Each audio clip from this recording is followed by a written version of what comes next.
Hey, y'all, picture this. A girl, barely a teenager, wading through a swampy mess of a neighborhood, where the air smells like despair and the ground's more water than dirt. That's Nia, 13 years old, out there in the muck of Cypress Hollow, a forgotten corner of New Orleans where houses float on stilts and hope feels like a luxury. She's not out here chasing dreams, scavenging for scraps, plastic bottles, anything to trade for a few bucks, all to keep her mom, Miss Lila, from slipping away to a fever that's eating her alive. Now, let me take you back to a night that turned Nia's world upside down, a night that started with trash and ended with a choice that'd make your heart ache. It's late, the kind of dark where the stars don't bother showing up.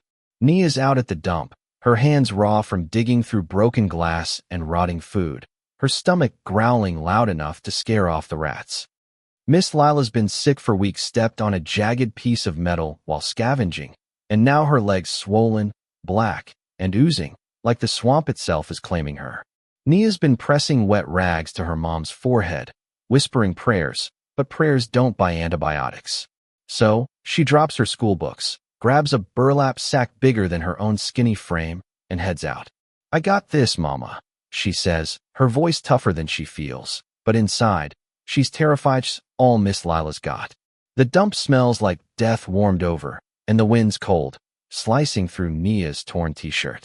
She's picking through bottles, each one a tiny promise of medicine, when she hears a sound that stops her dead. A cry, faint, fragile, like a bird with a broken wing. Not a cat, not a dog, but a baby. Her heart skips, and before her brain can catch up, her feet are moving, stumbling over trash heaps, chasing that sound. She finds it under a pile of soggy cardboard, a tiny bundle, wrapped in a filthy rag, twitching with life. Nia peels back the cloth, and there's this baby girl, skin pale as milk, blue eyes wide and scared, a silver locket around her neck, gleaming like it doesn't belong in this filth. Nia's breath catches. She's 13, barely got enough to feed herself, and here's this tiny human, left to die among the rats. For a second, she thinks, I can't do this. I can't. But then the baby whimpers, and something in Nia snaps, not fear, but fight. "I'm not leaving you," she whispers, tears stinging her eyes. She scoops the baby up, wraps her in her own scarf, and stumbles home, the locket glinting under the moonlight like a sign she can't read yet. Back at the shack, Miss Lila's half-conscious, her fever burning hotter than ever. She sees the bundle in Nia's arms and gasps. "What you got there, child?" Nia kneels, shows her the baby, and says, "I found her, Mama. Someone threw her away." Miss Lila's eyes fill with tears. She knows what it's like to be discarded. "You did right, Nia," she murmurs, her voice weak but sure. "God don't make mistakes putting her in your hands." That night, with rain hammering the tin roof, Nia lies awake, the baby whom she names Sophie pressed against her chest. She's scared, but there's a fire in her now, a promise to protect this little life, no matter what. Life gets harder.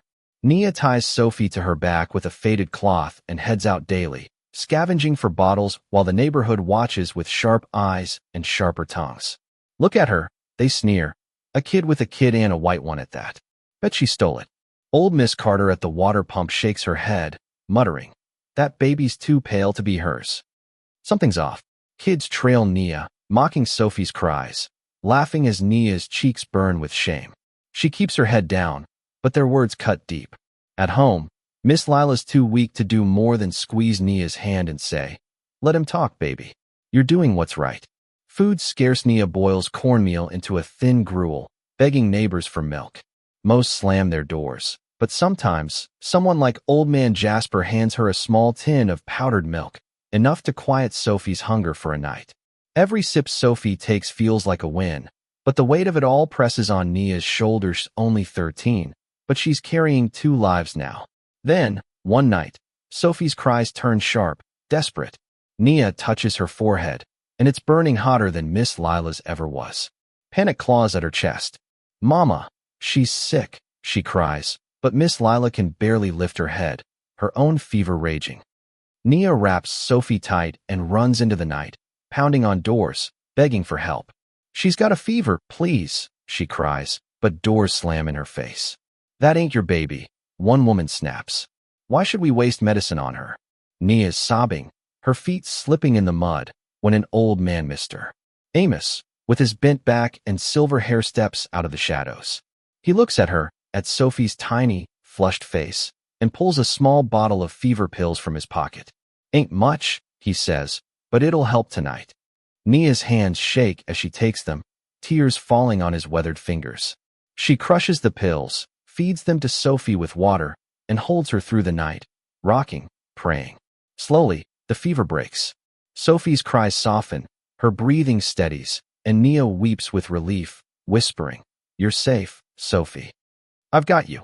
Across town, in a mansion that feels more like a tomb, James Caldwell stands at a window, staring at the Mississippi River.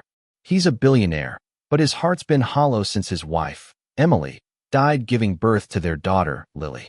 That night, as Emily slipped away, she made him promise to protect their girl. James swore it, fastening a silver locket around Lily's neck, a family heirloom, a piece of Emily's love. But betrayal came from within. His cousins, greedy for his fortune, paid a trusted driver to steal Lily from her crib. The cameras went dark, the alarms silent, and by morning, she was gone. Rumors said she'd been left in the swamps, likely dead. James searched, offered millions, but found nothing. He kept working, kept breathing, but at night, he'd sit in Lily's nursery, clutching the matching locket Emily sent till his fingers went numb. Months later, James's foundation runs a charity drop in Cypress Hollow: medicine, water, school supplies. He goes himself, needing to feel Emily's spirit in the work she loved. The convoy rolls into the swamp, and James steps out, shaking hands with a tired nurse at the clinic. Kids run along the planks, eyeing the vans with suspicion. Then he hears Ida Baby's cry, sharp and familiar, cutting through the noise. He turns, and there's Nia, thin as a shadow, with a pale baby tied to her back. The locket catches the sun, and James's heart stops. It's his locket, the one he gave Lily, the one no one could fake. He stares, his world narrowing to that glint of silver, that impossible hope. He approaches, slow, careful, like he's afraid she'll vanish. Nia's eyes narrow. She's been called a thief too many times. "I just want to talk," James says, hands up, voice soft. "That locket, I know it. My daughter wore one just like it when she was taken." The crowd buzzes, whispers sharp as knives. "He says it's his kid," one man shouts. "She stole it, I bet," another hisses. Nia's voice cuts through, fierce. "Her name's Sophie. I found her in the trash, freezing, rats all over her. I didn't steal her, I saved her." James steps closer, his eyes locked on the locket. "My name's James Caldwell. My daughter was stolen from me. That locket's hers, forged for my wife, Emily. I thought she was dead." Nia's shaking, tears spilling, but she holds her ground. "I gave her everything I had," she says, voice breaking. "I'm not a thief. I loved her like my sister." The crowd splits. Some call for cops, others defend Nia, saying, "She starves to feed that baby. Thieves don't do that." James's voice cracks. "You saved her." He reaches out, hesitant. "Can I hold her? Not to take her, just to know." Nia studies him, sees the raw grief in his eyes, and slowly hands Sophie over. James cradles her, and it's like holding Emily again. He sobs, tears soaking Sophie's tiny shirt, and the swamp goes quieta. Billionaire, broken, crying in the mud. Nia wipes her face, torn between relief and fear. James looks at her, voice hoarse. "You saved my world. I owe you everything." He insists on a DNA test, done right, with witnesses. 3 days later, the nurse reads the results. Sophie is Lily Caldwell, James's daughter. He exhales, gripping the table, and turns to Nia. "You carried her out of death. I can never repay you." Within days, he moves Nia and Miss Lila to a clean, modest house in the city. Miss Lila gets real doctors, her leg healing with proper care. Nia's back in school, her eyes bright with purpose. James visits, often with Lily, refusing to let her out of his sight.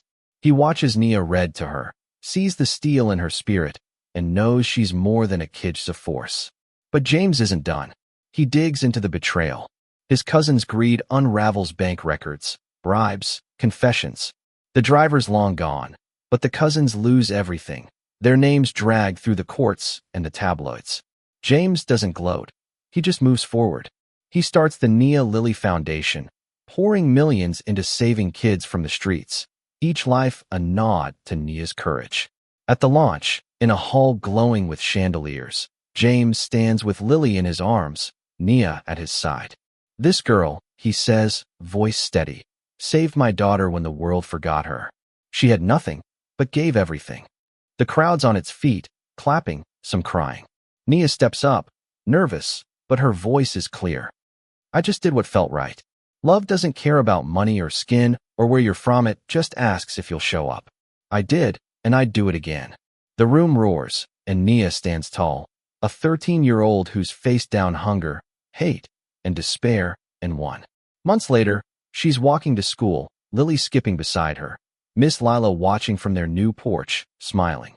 Cypress Hollow still whispers, but now it's with pride. The story started in the dark, but it ends in light, not perfect, not tidy, but real. And here's the thing. Nia's choice wasn't just about saving Lily. It was about proving love can rewrite destinies, even when the world bets against you. So what do y'all think? Was Nia a hero, or was she just a kid in over her head? Could you make a choice like that, knowing it'd cost you everything? Drop a comment. Share your thoughts. Let's talk about what love and courage mean in a world that's quick to judge. Hit that like button, subscribe, and ring the bell so you don't miss the next story that'll make you feel something real.